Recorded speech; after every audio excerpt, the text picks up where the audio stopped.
Differential equation होता क्या है? तो देखिए डिफरेंशियल इक्वेशन क्या होता है, उसमें आप लोगों को क्या सीखना है, डिफरेंशियल इक्वेशन नाम में ही लिखा हुआ है कि एक इक्वेशन होता है। ये बात तो हम लोगों को देखते ही पता चल रही है। फिर उसके साथ में और क्या पता चलना चाहिए? देखिए डिफरेंशियल इक्वेशन वो इक्वेशन होती है जिसके अंदर एक तो डेरिवेटिव टर्म होता है। डेरिवेटिव का मतलब क्या हुआ कि D Y by D X या फिर D two Y by D X square, यानी एक बार डिफ्रेंशिएशन या फिर दो बार डिफ्रेंशिएशन किया हो, या फिर D two X by D Y square.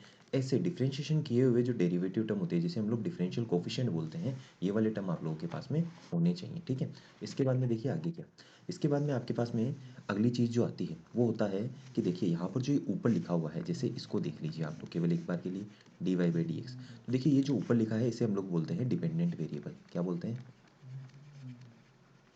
Dependent variable. और इसे हम लोग बोलते हैं इंडिपेंडेंट वेरिएबल। Independent variable. ठीक है, तो ये दोनों चीज़ें जो हैं ये आपके पास में इस डिफरेंशियल इक्वेशन के अंदर होती हैं। ये मतलब एक तरीके से देखिए डेरिवेटिव टर्म ये तो क्या है, मस्ट है, ये तो होना ही चाहिए। इसके साथ में ये होगा तो भी चलेगा, नहीं होगा तो भी चलेगा, ये होगा तो भी चलेगा, नहीं होगा तो भी चलेगा। पर और इसके साथ में एक और चीज़ आती है वो होता है कॉन्स्टेंट। कॉन्स्टेंट टर्म भी होगी तो भी चलेगी, नहीं होगी तो भी चलेगी। ये जो चीज़ें हैं ये होती हैं ऑप्शनल। और ये जो चीज़ है ये होती है मस्ट। देखिए जैसे इसके एग्जांपल्स बताता हूँ मैं आपको कुछ। देखिए जैसे आपके पास में लिखा हुआ है एग्जांपल के लिए, D Y by D X is equal to zero. देखिए यहाँ पे केवल ये वाला टर्म है और ये कॉन्स्टेंट के नाम पे जीरो है, तो ये क्या है, डिफरेंशियल इक्वेशन है। ये टर्म मस्ट है। देखिए यहाँ पे ना तो एक्स है ना वाई है, केवल यही टर्म है। दूसरा आप लोग ये कह सकते हैं D two Y by D X square plus D Y by D X, भले इस पर कुछ भी पावर लगी हुई हो, ये यहाँ पे आपने लिख दिया sine X is equal to zero. तो ये भी एक डिफरेंशियल इक्वेशन है। ठीक है, क्यों? क्योंकि देखिए यहाँ पर एक डेरिवेटिव टर्म है, यहाँ पे दूसरा डेरिवेटिव टर्म है, और यहाँ पे एक जो है इंडिपेंडेंट वेरिएबल का फंक्शन है। ठीक है, तो ये क्या है आपका, ये भी डिफरेंशियल इक्वेशन होगा। ठीक है, डिफरेंशियल इक्वेशन क्या नहीं होगा, अगर डेरिवेटिव टर्म ही नहीं आया तो डिफरेंशियल इक्वेशन बनेगा ही नहीं। जैसे इसको क्या करें हम लोग कि इसको हटा देते हैं, ये आ गया आपके पास में cos X plus three is equal to zero, तो ये डिफरेंशियल इक्वेशन नहीं है। ठीक है, तो ये होता है आपके पास में डिफरेंशियल इक्वेशन। ठीक है, आप लोगों को बस इतना ध्यान रखना है, ये टर्म होना चाहिए, ये टर्म होना चाहिए, ये टर्म होगा तो भी चलेगा, नहीं होगा तो भी चलेगा। जैसे मान लो यहाँ पर कहीं ऐसे लिखा हुआ आ गया और इज इक्वल टू फाइव आ गया, तो ये भी डिफरेंशियल इक्वेशन है। ठीक है, इसके अलावा देखिए बहुत ही कॉमन नोन चीज़ें हैं जो मैं आपको बता देता हूँ, जो कि क्या है आपके पास में।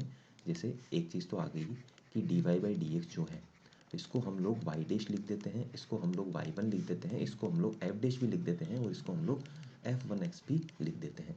ये सारी चीज़ें एक ही चीज़ को रिप्रेजेंट करती है, तो कहीं पे अगर ऐसा कुछ लिखा हुआ है तो कन्फ्यूज नहीं होना है। दूसरी बात क्या है आपके पास में, यहाँ पर ये वाई डबल डैश बोल सकते हैं, इसको वाई टू बोल सकते हैं, इसको Y double dash F double dash X बोल सकते हैं, और इसको एफ टू एक्स भी बोल सकते हैं।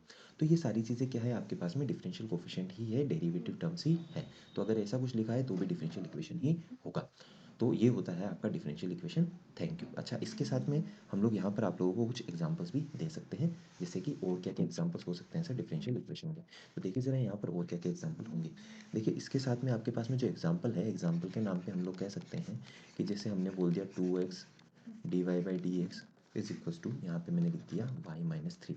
या फिर इसी के साथ में आपके पास में दूसरा एग्जांपल हो सकता है D Y by D X is equals to X log x plus seven. ठीक है, इसी के साथ में आपके पास में तीसरा एग्जांपल हो सकता है D two Y by D X square minus three D Y by D X whole square plus twelve Y is equal to sine X. देखिए यहाँ पे कोई भी कॉन्स्टेंट टर्म नहीं है अलग से। कोफिशिएंट जो है वो एक अलग बात है कॉन्स्टेंट, बाकी कोई भी कॉन्स्टेंट टर्म अलग से नहीं है। जैसे यहाँ पे प्लस सेवन है, यहाँ माइनस थ्री, यहाँ पे नहीं है, तो कॉन्स्टेंट टर्म का होना भी ज़रूरी नहीं होता है। तो ये आपके पास में कुछ एक एग्जाम्पल्स है डिफरेंशियल इक्वेशन के।